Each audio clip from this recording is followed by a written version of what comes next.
Alright, welcome back, Delboy's Garage. Number 24, I think. I might be wrong. I haven't looked on the computer. Number 24, Project Bandit, back end. I'm going to start doing this tail section now. Got the metal rods we harvested from the clothes dryer. And they are going to be perfect for the job. I've had a little play. I've been bandaging, and this stuff bends absolutely beautifully. It really does. It's very soft and malleable, that stuff. So it's going to be perfect for the job. So what I've got to do is just bend up a few rods, just get the basic frame tonight. Hopefully I can get a basic shape, a basic calf racer tail outline, like the classic shape, and then tack that in place. Then I can modify it from there. But it's going to be a bit of fun. Distracted at the moment with the 4E of the new bike and everything else and all that messing around. Pick it up tomorrow night. Ever so slightly excited, I can tell you. High boosters all ready to go. Pick it up after work tomorrow, and tomorrow's going to be one seriously long shift. It really is.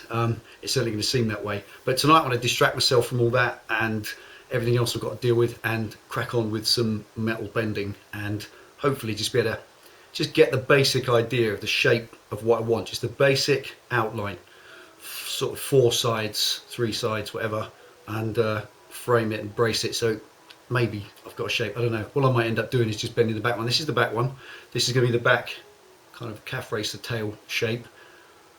I've just been experimenting really for now, finding out whether or not this stuff bends or whether it doesn't, and how you can get it nice and curved and smooth, because that's going to be the profile of the actual tail itself. Because once the fiberglass is mated over that, that's going to be the exact shape it will follow. So getting it right, there's little kinks in it and stuff, getting the kinks out, it just takes time. It's quite time consuming, but it's quite therapeutic as well. So stick around, stay tuned. Just a little bit of therapy tonight, playing with this stuff and seeing if I can actually make this thing work after all. See what happens. Right, so far, this is the story so far. That is the sum progress thus far. But what I've been doing is just, this is going to be, or form, the tail itself. Obviously calf racer bikes have this curved, reduced or negative hump, as opposed to sports bikes which are turned upwards. So obviously the bottom half of that, the bottom of it, is going to be this rear curve around the back. The rear light, you'll see how I'm going to accommodate that as time goes on, but basically you've got to start with a simple frame. Then a similar piece goes over the top, and effectively you run back down to make, so that's how you're going to make the tail, like that, with that kind of profile.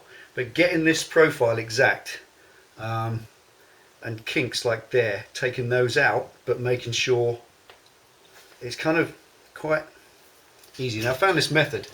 Stick a ring spanner, sticking the ring spanner in the old vise and just give it a tiny flex, a little bit at a time, and it's making quite a nice round curve, and then just offering it up. It is time consuming, but incredibly good fun. And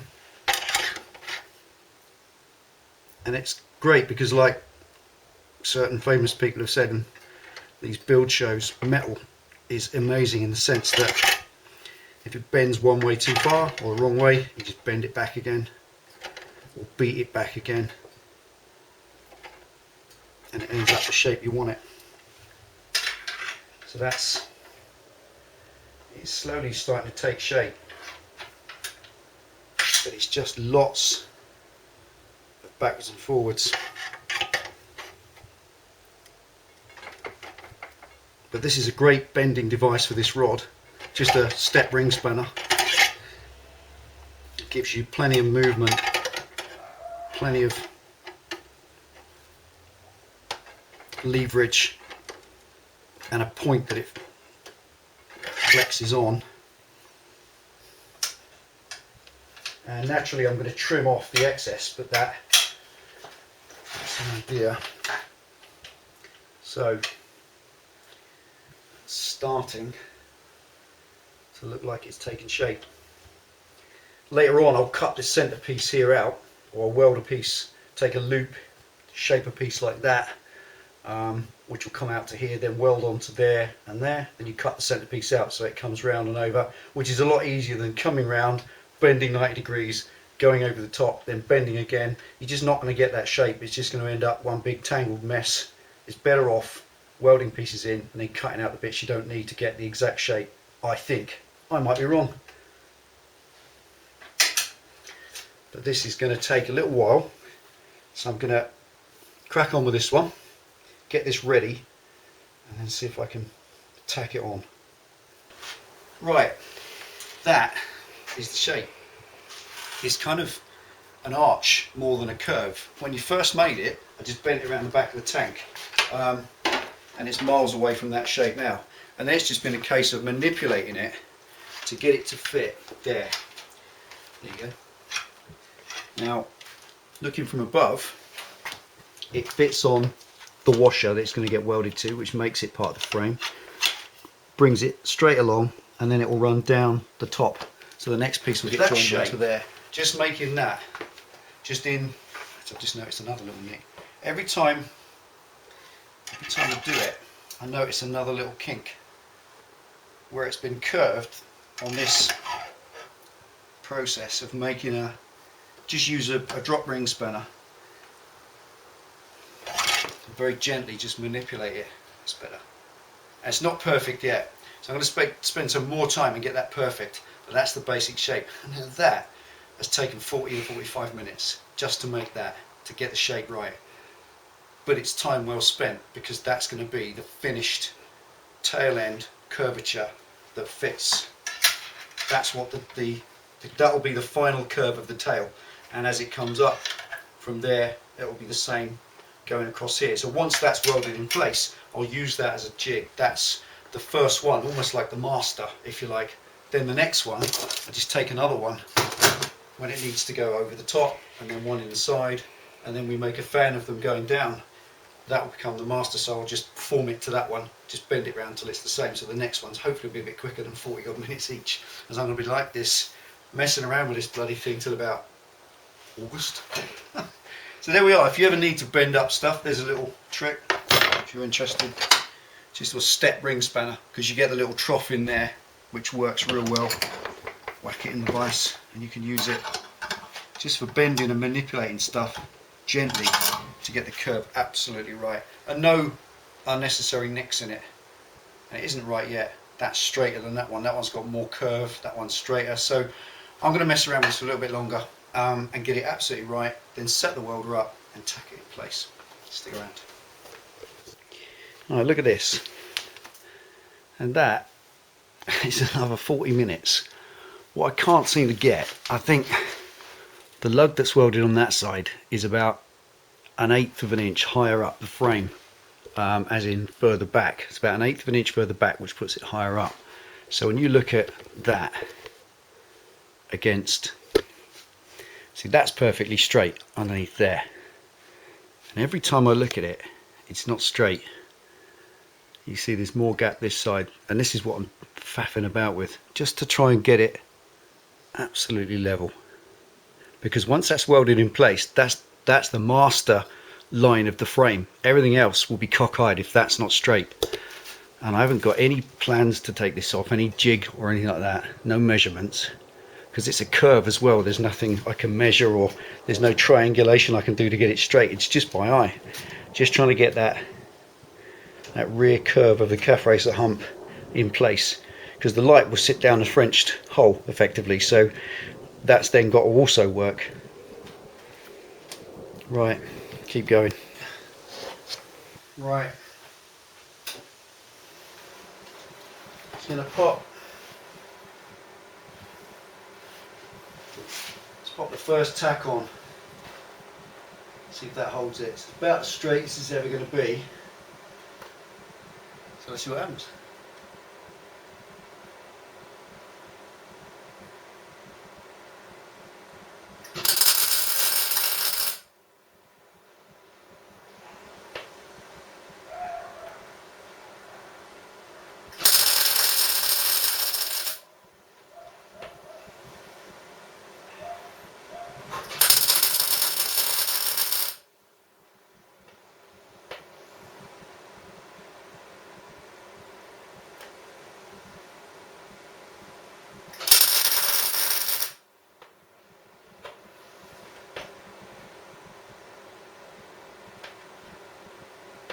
Right, That side pretty much done.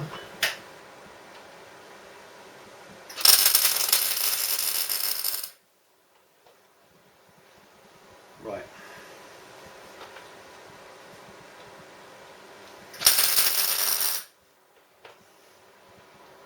Excellent. Right. Looks like we're getting there.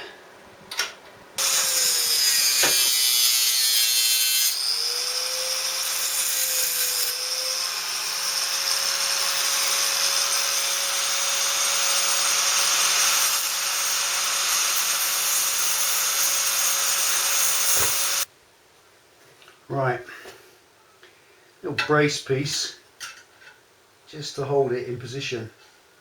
The bike's now holding it. Effectively, it's now welded into its place, so now I have to put some strength into it.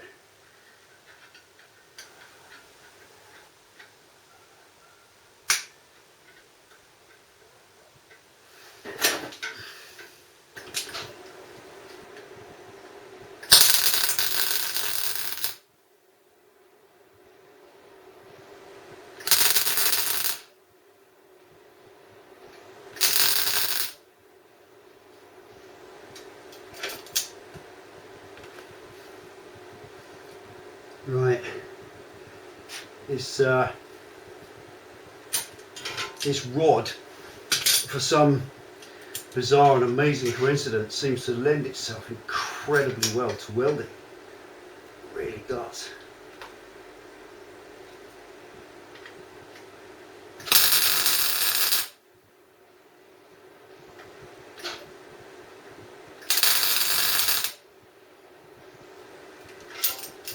Right.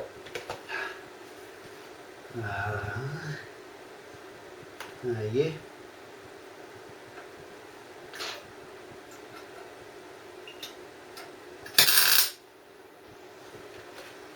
That's it.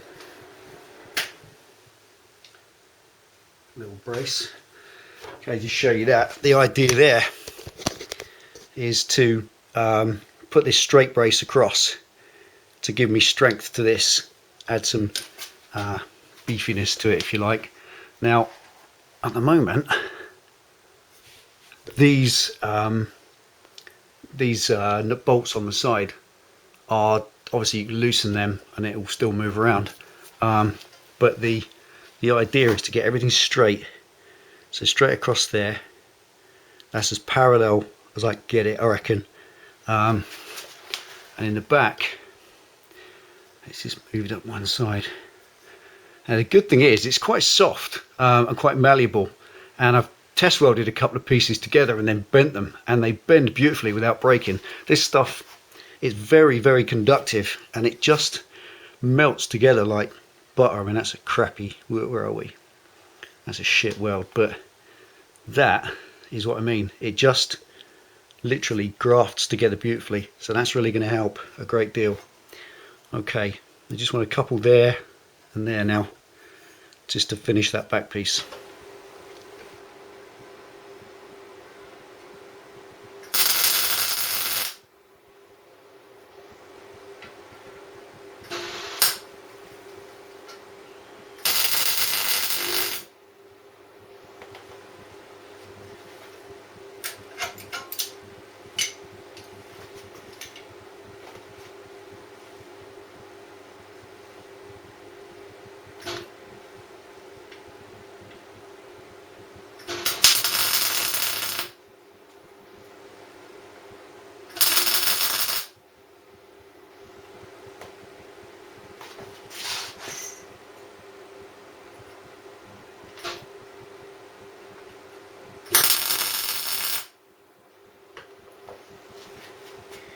This one in.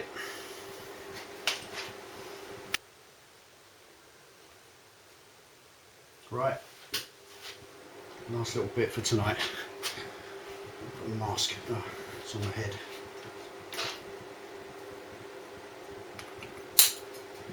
Okay.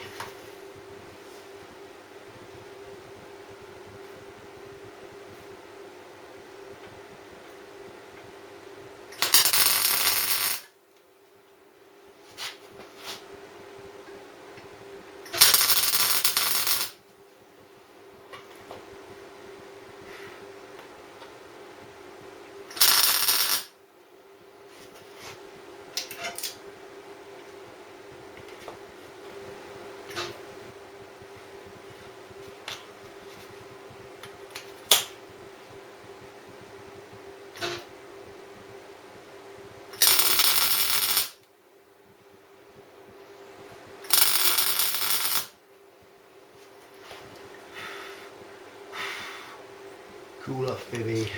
Okay, there we are, all cooled off now. It's not a massive amount of progress, but what I've created there is, obviously it's adjustable because the bolts move, so that can twist straight. It keeps twisting the wrong way, but when I put the brace across the top, that will completely hold it straight. I'll just clamp it in place and then weld it. But I am amazed how easy it is to tack this stuff in place. So it's going to be very easy to make this. It's just the time is in getting the shape. That ellipse across the back was nearly 2 hours in the end to get absolutely correct, so that these two side pieces sit here. Now they produce the next leg. As we come around the side, I've got to join it here to then follow this line down to go under the front one, and then up onto the tank, around the back of the tank, as low as possible, and so on. So getting that right, just tacking those gently in there. I mean, I've burnt through the washer a bit, but that's not the end of the world because they're not going to be seen, and it's a good, strong, solid, hefty weld that ain't going anywhere. But the most important thing was to get that shape, that curve. And as I said before, a piece will go over the top of that, welded to either side there at the back, and then a piece will come over the front which will echo that completely, and that will give me the French tunnel down that the light will sit down inside. And then I'll just lop out that piece there and that piece at the front, so effectively they won't be there. There'll just be a gap from there to there, but I've got to get the brace in before I can cut that in half. Blah blah blah blah blah. There we are. That is nearly 3 hours faffing around. This is going to take a little while, but it's enormous fun. So there we are. Hope you enjoyed that first bit of fabrication welding in anger. I really enjoyed it myself. It's great. Now I've got that ellipse correct. The curve is absolutely perfect to the eye anyway. I'm sure that if you measured it with a curve of some kind, it'd probably be out a tiny bit, but it's enough. That's good enough. It's a rat bike and I'm happy with it. It's enormous fun to do. It welds beautifully. Thanks ever so much to Brett Snow, my good friend Brett, for the mask. It has made an enormous difference. It really has, Brett. The ability to see the piece and present the nozzle to the weld absolutely accurately, fire up, and it just doesn't go bright on you. It's a fantastic piece of kit. Never used one before, but they are so much better than the old-fashioned welding mask, the ones I kind of I had before. I think better suited to shipbuilding than making motorbike bits. So there we are. Thanks for tuning in and watching Delboy's Garage. Always appreciate your comments. Take it easy, ride safe. See you for the next one.